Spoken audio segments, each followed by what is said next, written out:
From Neural Newscast, this is Deep Dive, exploring the moments that shape today.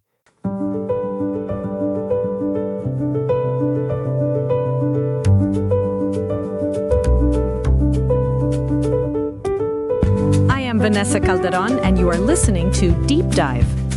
And I'm Hannah Whitmore. It is April 15th, 2026, a date that usually sends a bit of a shiver down the spine of every taxpayer in the United States.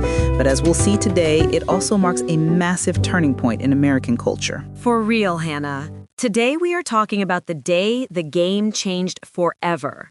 We are going back to 1947 to a packed Ebbets Field in Brooklyn, where a 28-year-old named Jackie Robinson stepped onto the grass for the Dodgers and effectively ended 50 years of segregation in Major League Baseball. It's hard to overstate how much weight was on his shoulders that day.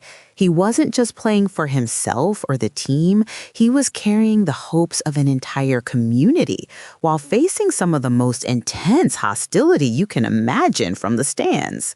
Exactly, and he handled it like an absolute boss. Even with fans and even some other players throwing racial slurs and discrimination his way, he just kept his head in the game. He actually faced Jim Crow laws while traveling in the South, where he couldn't even stay in the same hotels as his teammates. Yet, his focus never wavered. That resilience paid off. He didn't just break the barrier, he dominated the sport. He was the National League's very first Rookie of the Year that season, and by 1949, he was the MVP and batting champ. He eventually led the Dodgers to 6 pennants and a hard-fought World Series title in 1955. Talk about a legend. He was inducted into the Hall of Fame in 1962, his very first year of eligibility. And get this, in 1997, on the 50th anniversary of his debut, the MLB retired his number 42 across the entire league. No one else gets that honor. It is a powerful legacy. But Jackie isn't the only giant associated with this day. We have some incredible birthdays to cover as well, starting all the way back in the 15th century with a name everyone knows. Oh, we are talking about the OG Renaissance man. Leonardo da Vinci was born today in 1452. This guy was basically a human cheat code. Painter, scientist, inventor, engineer, he truly did it all. He really did. We obviously know him for the Mona Lisa and the Last Supper, but his notebooks show he was designing flying machines, tanks, and even solar power concepts centuries before they were actually built. He was also an anatomist who understood the human form better than almost anyone of his time.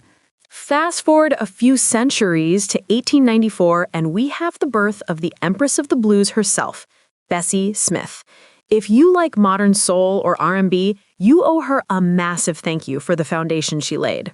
Bessie had such a powerful, commanding contralto voice. In the 1920s and 30s, she was a monumental figure, recording classics like Downhearted Blues and St. Louis Blues.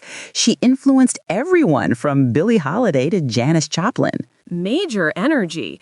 Now, our third birthday takes us to 1912 and on to a very different path. Today is the birthday of Kim Il-sung, the founder and first leader of North Korea. He served as premier and then president for over 46 years. He established the Juche ideology, which is all about national self-reliance. He remains a central figure in North Korean history, being one of the longest-serving heads of state in the 20th century. Definitely a world-altering figure, for better or worse. Now, Hannah, we have to talk about the elephant in the room. Or rather, the form in the mailbox. Why is today the day Americans have to settle up with the government? Tax day. It actually hasn't always been April 15th. When the first federal income tax was collected back in 1914, the deadline was actually March 1st. Then it moved to March 15th in 1918. So when did the April 15th date stick? Because it feels like it's been this way forever, at least in our collective memory. It happened in 1955. The IRS moved the deadline to give both taxpayers and the agency itself more time to deal with returns that were getting way more complex. This year actually marks the 70th anniversary of that specific change. That makes sense, though I'm sure most people would prefer if it moved back even further or maybe just disappeared entirely. Interestingly, it doesn't always land on the 15th, right?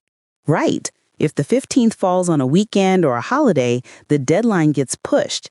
It's actually missed the 15th about 26 times in the last 67 years. But for most of us, it's the date etched in our calendars with the red circle. Well, whether you're filing your taxes or just admiring the curveball of history, April 15th is undeniably a day that has shaped the world we live in today. For more deep dives into our past, visit deepdive.neuralnewscast.com. I'm Vanessa Calderon. And I'm Hannah Whitmore. Deep Dive is AI-assisted, human-reviewed. Explore history every day on Neural Newscast. This has been Deep Dive on Neural Newscast, exploring the moments that shape today.